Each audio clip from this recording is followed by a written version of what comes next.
नमस्कार दोस्तों, RRB ITI online classes में आपका फिर से स्वागत है। कल जो वीडियो अपलोड किया था उसको प्यार देने के लिए और सहयोग देने के लिए आपको धन्यवाद। कल हम इलेक्ट्रीशियन सैद्धांतिक विषय का चैप्टर नंबर 1 व्यावसायिक सुरक्षा एवं स्वास्थ्य के बारे में जिक्र कर रहे थे, तो उसमें कुछ टॉपिक छूट गए थे, वो अपने कर रहे हैं। सबसे पहले जो आज का अपना टॉपिक रहेगा वो होगा यानी सुरक्षा संकेत। कौन सा? सुरक्षा संकेत। कल मैंने आपको बताया था कि सुरक्षा सावधानियां कौन कौन सी होती है। अब सुरक्षा संकेत क्या होते हैं वो मैं बताता हूं आपको। सुरक्षा यानी संकेत, सुरक्षा संकेत का जो सिस्टम होता है वो मैं बताता हूं आपको कि जो प्रशिक्षण काल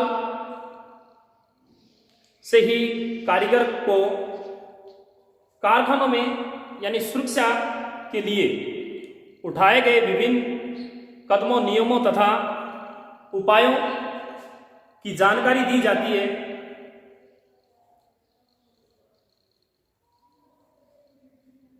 तो इन सुरक्षा संकेतों के द्वारा दी जाती है। अब सुरक्षा संकेत है, ये 4 प्रकार के होते हैं। कितने प्रकार के? 4 प्रकार के।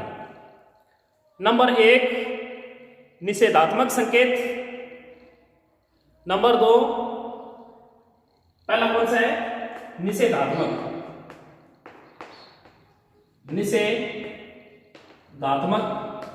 संकेत।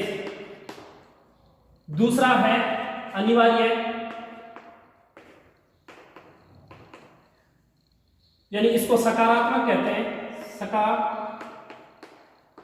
सकारात्मक संकेत। तीसरा जो होता है वो होता है चेतावनी यानी वार्निंग संकेत। और चौथा होता है सूचनात्मक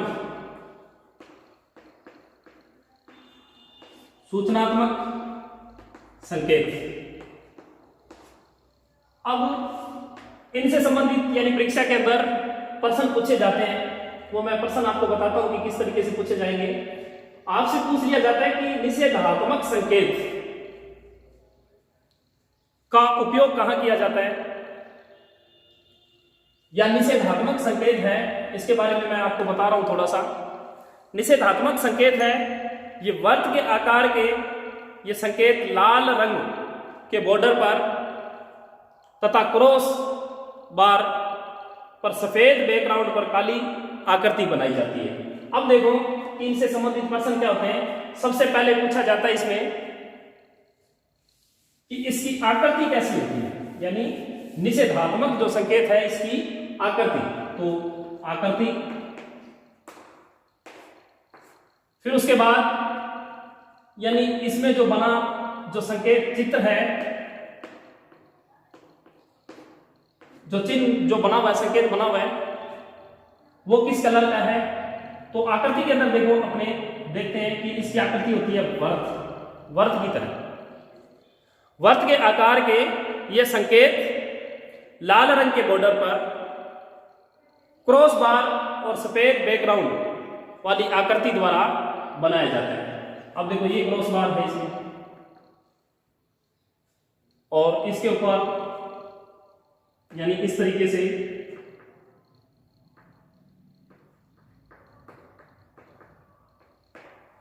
एक चित्र बनाया जाता है। जैसा आपने देखा होगा कई बार आपने किसी कार्यशाला के अंदर या पेट्रोल पंप पे इस तरीके से एक यानी वर्त बना के और अंदर एक धूम्रपान का जो यानी बीड़ी या सिगरेट का सिंबल दिया होता है। तो इसका मतलब ये है, निषेधात्मक का मतलब होता है ऐसा ना करना।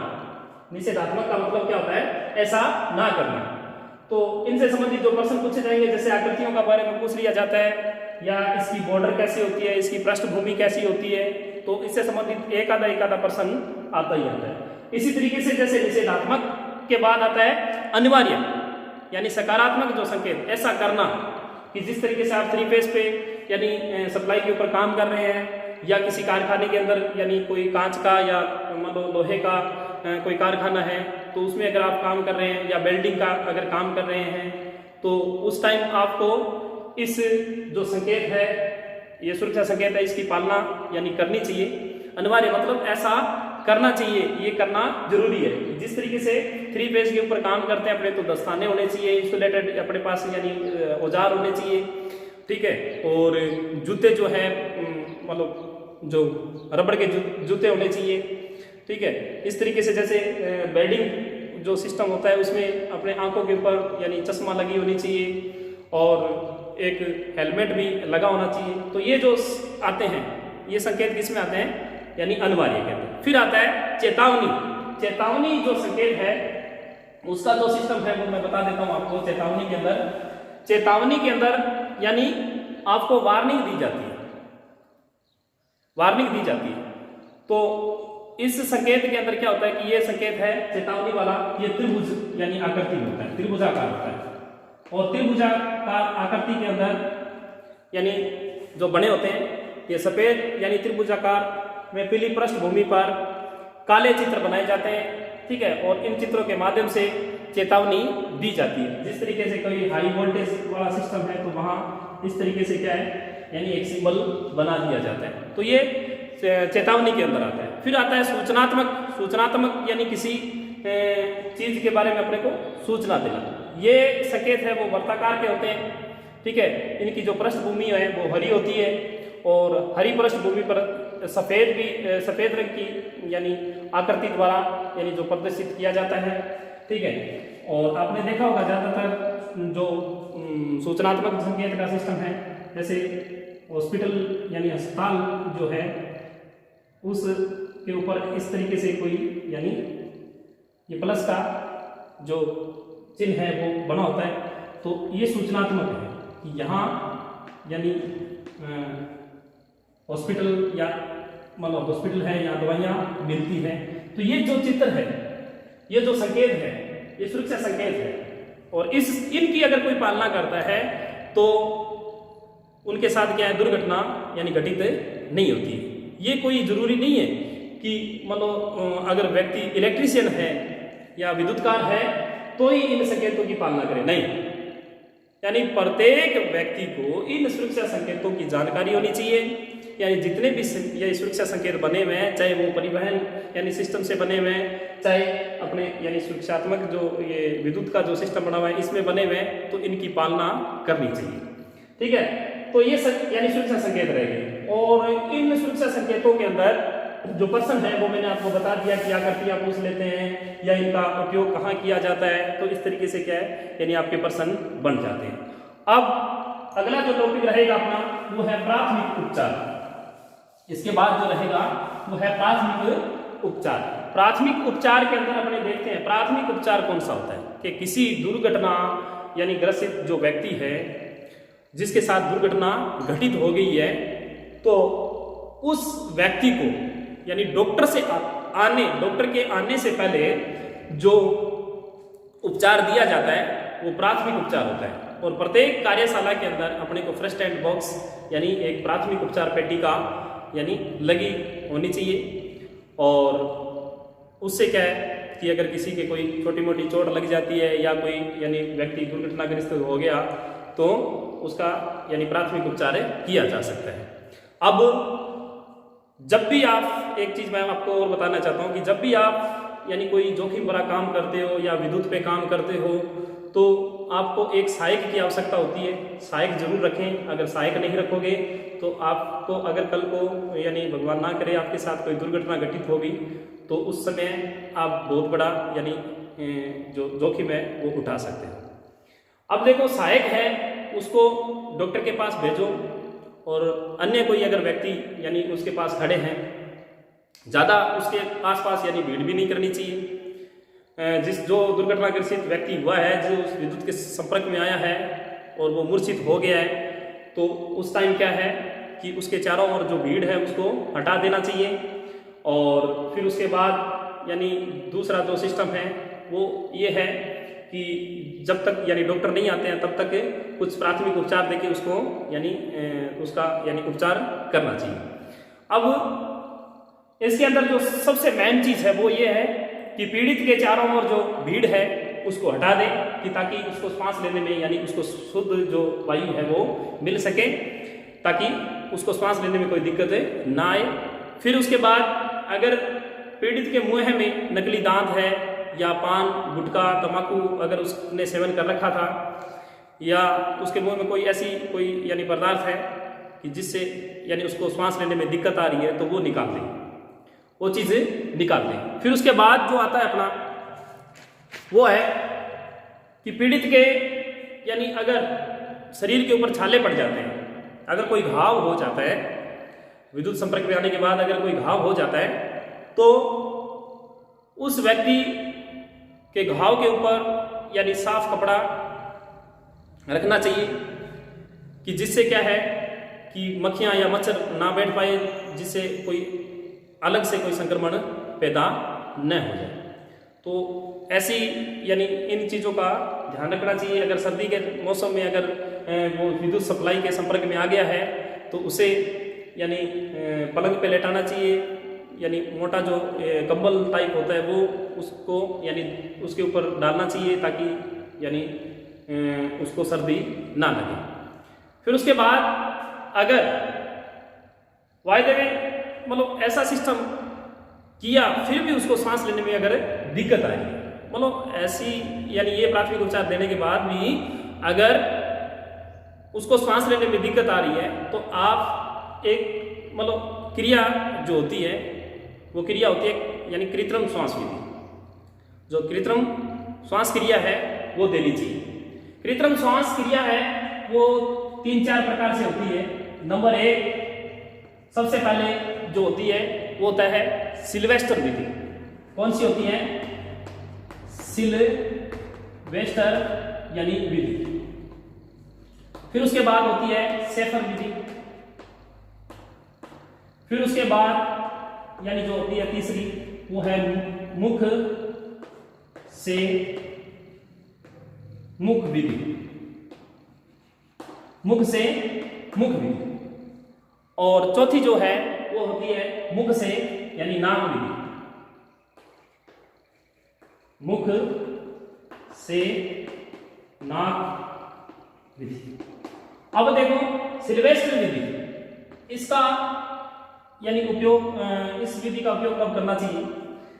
इस विधि का उपयोग यानी तब करना चाहिए कि पीड़ित के पीठ के ऊपर यानी अगर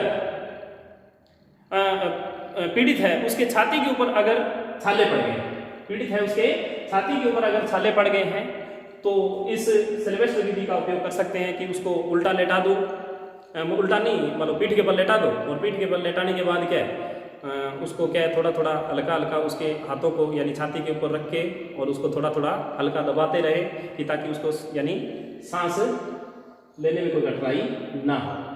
फिर सिल्वेस्टर विधि के अंदर ये होता है कि जब यानी पीठ के ऊपर कोई छाले पड़ जाते हैं तो शेफर विधि का यानी किया जाता है। सिल्वेस्टर के अंदर यानी छाती के ऊपर अगर छाले पड़ जाते हैं तब किया जाता है। और मुख से मुख विधि का ये होता है कि अगर व्यक्ति को सांस लेने में अधिक कठिनाई है, ये सबसे मुख्य विधि है, जो मुख से मुख विधि है ये सबसे मुख्य विधि है। अगर व्यक्ति को सांस लेने में अधिक कठिनाई हो रही है तो आप एक काम करो कि उसके मुंह के ऊपर एक यानी कपड़ा डाल के और अपने मुंह से उसके मुंह में यानी हवा देते रहें कि ताकि उसको यानी श्वास लेने में कोई कठिनाई ना हो। इसी तरीके से जैसे मुख से यानी नाक के ऊपर थोड़ा हल्का कपड़ा डाल दिया और नाक के ऊपर यानी अपने मुंह से उसके नाक में यानी हवा भरे कि ताकि उसको सांस लेने में कोई दिक्कत ना आए। तो ये है प्राथमिक उपचार का सिस्टम और कृत्रिम श्वास कैसे दिया जाता है। फिर उसके बाद जो आता है कि अगर यह तब तक करना चाहिए जब तक यानी डॉक्टर उस दुर्घटना यानी ग्रसित व्यक्ति तक ना पहुंच सके, तब तक करना चाहिए। अब नेक्स्ट अगला अपना जो टॉपिक रहेगा वो है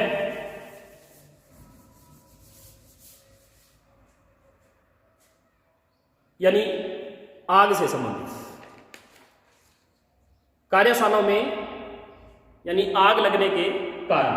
अब कार्यशाला के अंदर आग जो लगती है वो कैसे लगती है कि वैद्युतिक यानी शॉर्ट सर्किट की वजह से यानी जो है वो आग लग सकती है, ज्वलनशील पदार्थों की वजह से यानी लग सकती है, विस्फोटक यानी सामग्रियों से यानी लग सकती है। और सर्दियों के अंदर अगर आपने हाथ यानी मान लो हाथों को यानी तपाने के लिए जो लकड़ी यूज में लेते हैं या वहाँ अपने यानी तेल का कोई भिगा जूट का कपड़ा यानी रखा हुआ है तो शॉर्ट सर्किट की वजह से उनके अंदर क्या है आग लग सकती है। फिर अब इनके बाद आता है आग की किस्में। आग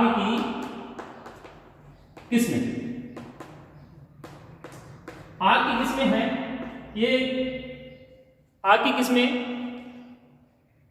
ये 4 प्रकार के यानी वर्गों में बांटी जाती है, श्रेणियों में बांटी जाती है। कौन कौन सी? ए श्रेणी, बी श्रेणी, सी और डी। कितनी श्रेणियों में बांटी जाती है आग की किस्में? 4 श्रेणी। कौन कौन सी? ए श्रेणी, बी श्रेणी, सी श्रेणी और डी श्रेणी। ए श्रेणी से जो लगने वाली आग है, ए से यानी लकड़ी, कागज, कपड़ा, जूट इत्यादि में जो लगने वाली जो आग है, और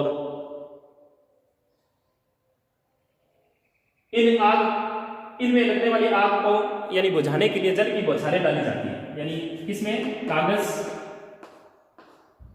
जूट, ठीक है, इनके अंदर लगी आग को बुझाने के लिए यानी पानी की बौछारें डाली जाती है। बी श्रेणी की जो आग आती है दूसरी है, यानी बी श्रेणी की जो आग है वो होती है जैसे ज्वलनशील पदार्थों के अंदर, जैसे पेट्रोल है, डीजल है, ठीक है, इनके अंदर जो आग लगती है वो बी श्रेणी में आती है। सी श्रेणी की जो आग होती है वो एलपीजी गैस है, इनके अंदर लगी हुई आग यानी सी श्रेणी में आती है। और डी श्रेणी की जो आग होती है वो होती है विद्युत से यानी लगी आग, विद्युत से लगी आग। तो ये यानी 4 प्रकार की आग की श्रेणियां हैं। तो इन श्रेणी के अंदर आपसे प्रश्न पूछ सकते हैं कि ये श्रेणी यानी कागज है वो यानी कागज से लगी आग कौन सी श्रेणी के अंदर आती है, या एलपीजी गैस से लगी आग कौन सी श्रेणी में आती है, या विद्युत से लगी आग कौन सी श्रेणी में आती है। इनसे संबंधित यानी एक आधा प्रश्न आपसे पूछ लिया जाता है। फिर उसके बाद अग्निशामक यंत्रों का जो सिस्टम आता है, ये अग्निशामक यंत्र होते हैं, ठीक है, जो आग बुझाने में यानी सहायक होते हैं, ठीक है। और इनके अंदर यानी जो अग्निशामक यंत्र है मैं मुख्य तौर पे आपको बताता हूँ थोड़े से। यानी जल युक्त अग्निशामक यंत्र, झाग पैदा करने वाले अग्निशामक यंत्र, शुष्क पाउडर वाले अग्निशामक यंत्र और सीटीसी एक यानी सीटीसी और होता है। ये सीटीसी का मतलब होता है कार्बन टेट्रा क्लोराइड। इसको नोट कर लो आप कि कार्बन टेट्रा क्लोराइड यानी इससे आपसे पूछ सकते हो यानी इसका पूरा नाम, सीटीसी का यानी पूरा नाम। तो सी का मतलब होता है कार्बन, टी का मतलब होता है टेट्रा और फिर सी का मतलब होता है क्लोराइड। तो इस तरीके से क्या है इनको अपने यानी आग है इनको इन अग्निशामक यंत्रों के द्वारा अपने बुझा सकते हैं।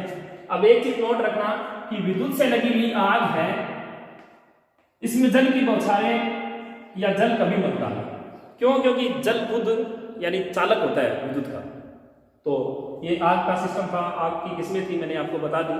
फिर उसके बाद जैसे मानक और मानकीकरण का जो सिस्टम आता है, मानक का सिस्टम ये हो गया कि मानक यानी एक सिस्टम होता है कि किसी पद या राशि की परिभाषा, किसी राशि का यानी मात्रक, किसी मात्रक का यानी इकाई मान, और ये जो कार्य विवरण है ये सारा इनका जो निर्धारित जो रूप होता है वो मानक होता है।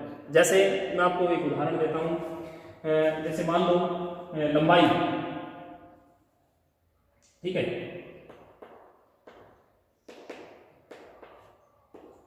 यानी भार यानी द्रव्यमान का, लंबाई का आ गया, भार का आ गया और समय। अब लंबाई है ये किस में मापी जाती है? मीटर में। भार है वो किलोग्राम में होता है, किलोग्राम, और समय है वो यानी सेकंड में। तो ये इनके क्या है? मानक है। और इन मानक को यानी वेरीफाइड करने के लिए एक मानकीकरण संस्था बनी होती है, जैसे ISI, मैंने कल बताया था आपको ISI का पूरा नाम, इंडियन यानी स्टैंडर्ड इंस्टीट्यूट। तो ये जो मानकीकरण है इनका वेरिफिकेशन यानी सिस्टम से करते हैं कि ताकि जो चीज़ आपने यानी प्रोडक्ट जो तैयार किया है इस तरीके से मतलब लंबाई को देख के, किलोग्राम यानी उसका वजन देख के, और समय का यानी जो सिस्टम करके, तो इनका जो सिस्टम आता है ये इसका वेरिफिकेशन यानी मानकीकरण जो संस्थाएं हैं वो करती है। अब इनके अंदर जैसे मान लो कि आपसे पूछ लिया जाता है कि विद्युत धारा की यानी गति कितनी होती है, विद्युत धारा की गति, विद्युत धारा की यानी गति, तो मैंने कल बताया था आपको 3 × 10⁸ मीटर प्रति सेकंड के हिसाब से दौड़ती है।